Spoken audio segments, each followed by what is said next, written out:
Waheguru Ji Ka Khalsa, Waheguru Ji Ki Fateh. Welcome to another episode of your greatest and the best cooking show ever, Cooking in Quarantine. This week we're going to be making banoffee pie. I know everyone's got their own take on it. This is my take on banoffee pie. So before we go any further, let's have a look at what the ingredients are.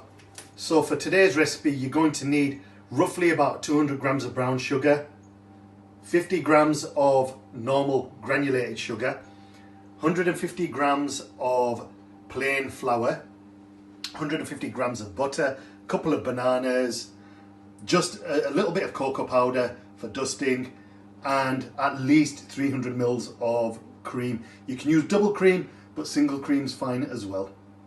Right, okay, so we don't need all the ingredients at the same time, so I'm going to put some of them to the side for later. We're going to start off by making the base. So I'm going to get rid of the cream, the brown sugar and the cocoa powder. So what we need first is just the flour, the normal granulated sugar and the butter. So in a bowl, what you need to do is you need to put your flour in the bowl.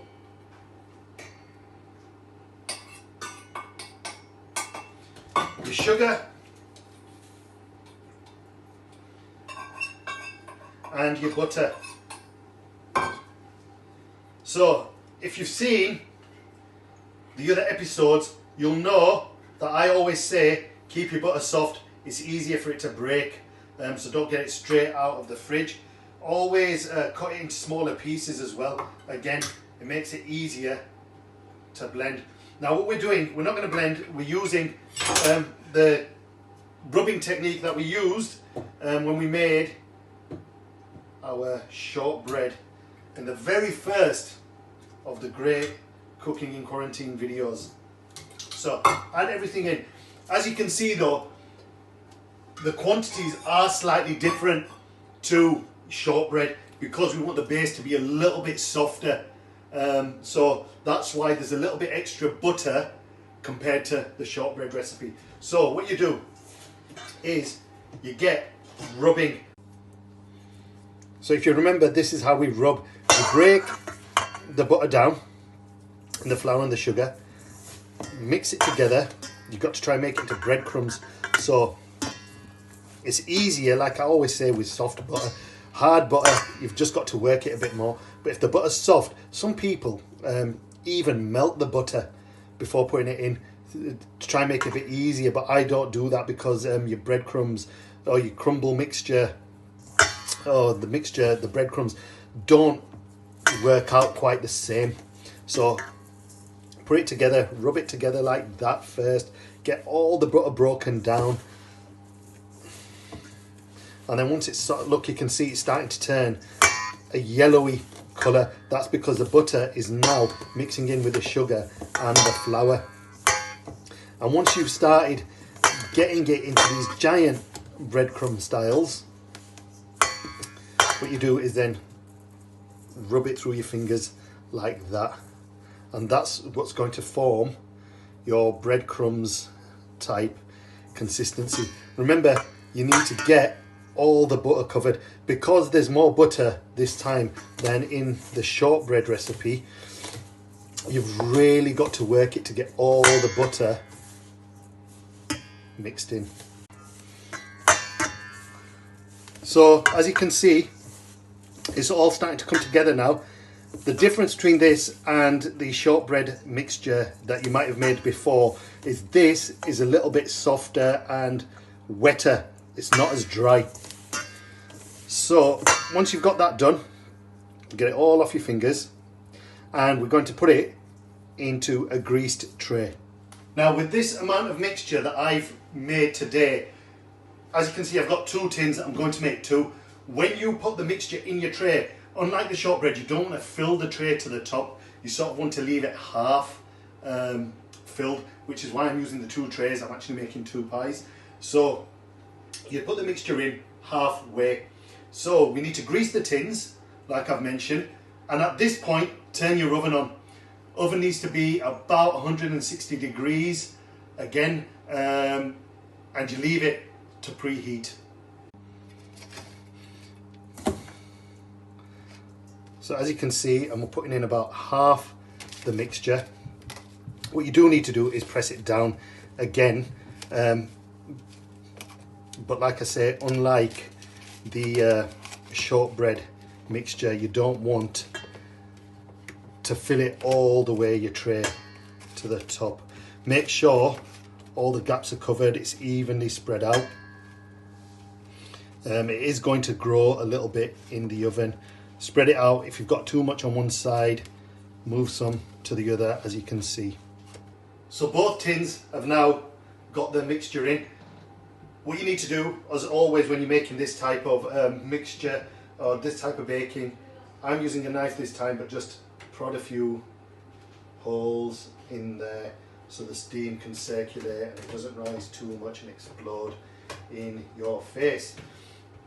So we've done that, and now it's time. Let me just do a few more in this. So like I said, the oven has been preheated. Put them in. Top shelf, sort of middle-ish in the oven, but remember, you're going to have to keep coming back, keep checking on them and keep rotating them, turning them around, swapping them over. Again, it depends on your oven. I'm going to leave them in, because they're shallower than the shortbread, I'm going to leave them in for about 5 to 10 minutes and then I'm going to come and check. In the meantime, you can start on the rest of your cooking, but I'm not going to. I'm going to leave that and go do some other things.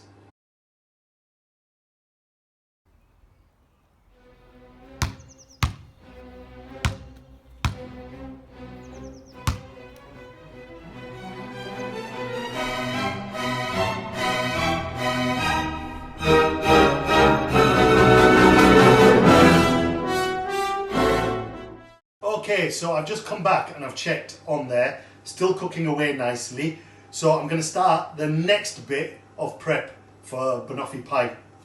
Now, as you know, banoffee pie has your base, it needs to have bananas in it, but my favourite ingredient of them all is caramel. So we're going to start that going now. So in a pan, just put a little bit of butter and get it melting.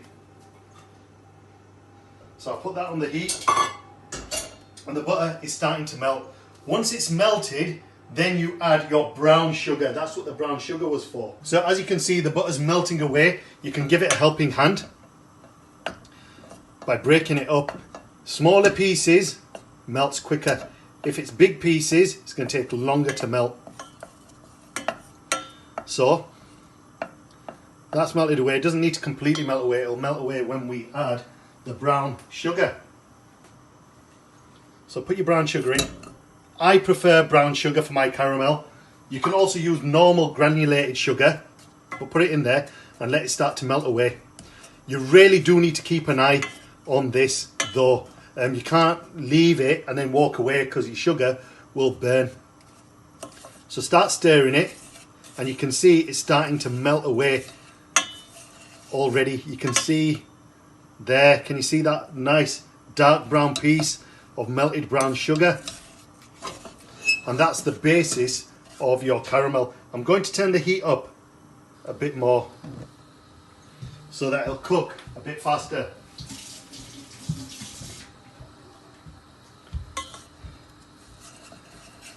Keep stirring it because you don't want it to stick to the bottom of your pan. You want to make it into like a fluid, or melt it down. See, with normal granulated sugar, it's a bit quicker. This one's taking a bit longer. So let it melt down. The other ingredient you're going to need is cream. Again, for a vegan option, in all these recipes you can use vegan butter, you can use vegan cream. You can see the steam starting to come out now. So get it stirring, melt it down. As you can see now, it's liquefying, it's bubbling, so you need to keep it going, keep stirring it till it all softens. The reason why we keep stirring it is we don't want it to burn and catch to the bottom of the pan. Now you can see it's a molten-y type of mixture add just a little bit of cream, not the full 300 mils. We're going to need that later on. So this is just a little bit of cream. It starts to sizzle straight away because the cream is cold and it's cooling it down. But what you want to do is you want to start stirring it. And as you can see, it's starting to form into a nice dark caramel. Now if you use normal sugar, normal granulated sugar, then you will get that golden, you know, that light brown caramel sugar like you get in your chocolates. But I prefer this darker caramel. There's a lot more taste to it. As you can see, the bases are cooked and now they're really, really golden brown. The next thing we're going to do is we're going to add the caramel to the top of these and cut the bananas and put them on. Now you cut them, I cut them into circles, just the width of a couple of coins. The reason why you do that really late in the day and not cut them and have them prepared, as you know with fruit, it'll start to darken and get a bit manky, and we don't want that. We want them as fresh as possible. So as you can see, I've got the two bases here. What I'm going to do is I'm going to add the caramel. Now you just pour caramel on, half of it on one and half of it on the other, and spread it out. Okay, so that's there, and then this one, evenly distribute it across the two. Make sure you get all your caramel out of the pan and spread it. Like I say, this is dark caramel because I've used dark sugar, brown sugar. For the creamier looking one, the same sort of colour as your base, you'd use your normal sugar. So like I say, just spread it out evenly, or fairly evenly across. You can use a wooden spoon like I am, and as you can see, not really good for it. So what I'm going to use is I'm going to use a trusty knife just to spread it all over. So just spread it around the edges sparingly.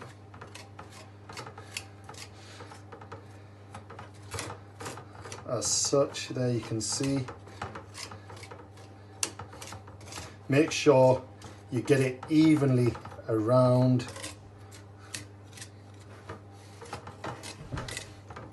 You artists, you builders, you should be good at this. Spreading paint and plaster and all that sort of stuff. Do it for the other one as well. Remember, do it before it hardens, because as it starts cooling down, the caramel, like I've mentioned, it starts to harden and thicken, so it's difficult to do. Maybe, like I mentioned, you want to just heat it before you pour it, so it's really, really hot, and then it's a lot more runny and easier to spread. Right, okay. So you've got the caramel nicely spread evenly across the two. Now what you now start to do is add your bananas. Oh. So add them in however you want. Some people mash the banana, so it's like a paste, and put it on. But like I say, I prefer it like this. So as you can see, I've arranged the bananas on there. Again, patterns are up to you, it doesn't matter. What we're going to do now is we're going to put these in the fridge to chill. So you leave it to really cool down, and we're going to start on the next bit, which is whipping the rest of the cream. You can use already whipped cream if you wish, but because we're Babeki, we're doing it right from the start. We're going to show you how to do everything. So we're going to whip the cream for the topping. So first of all, like I say, I'm putting these in the fridge to chill. Chilled the base and the banana and the caramel in the fridge for a bit. What we're going to do now is the final bit of it all, the cream. So like I mentioned, you can use already whipped cream, but we're going to whip our own. So we put the rest of the cream in there. I'm using this for time purposes, an electronic whisk. You can use your own whisk, you can put it in the blender, however you want, just to whisk up the cream. So always when you put it in, start off slow as you can see, it's starting to thicken up a bit now.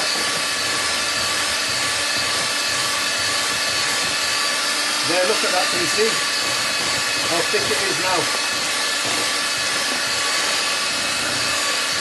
Make sure you get it all on the side. You can feel it as it starts to thicken up because it gets harder and harder for you to whisk it all. But make sure you get it all. You don't want any wet cream. You want it all whipped in. So get all the way around the edges there. Look at that. Right, so that's one completely covered. And now we just start on the second one. Just spread the cream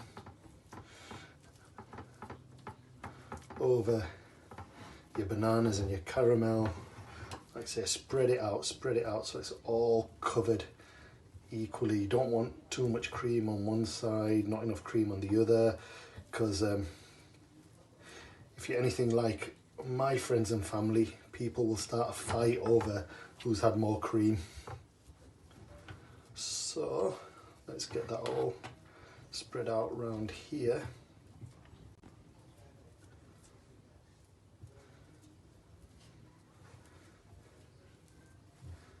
There you can see completely covered on both sides.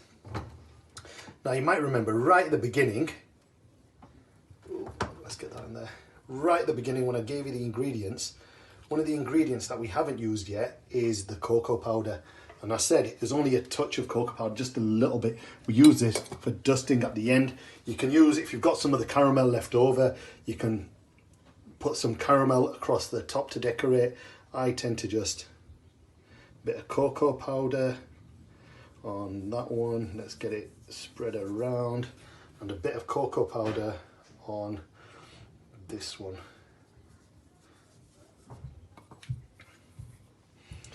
Basically they're ready to serve now if you wish, but what I tend to do is I tend to just put them back in the fridge for a bit to cool down. So now they're ready to eat as they are. Or what I tend to do is I put them in the fridge, let them chill a bit more, let the cream harden a little bit, give it that extra time. The best served, for my opinion, cold, but you can have them warm as well.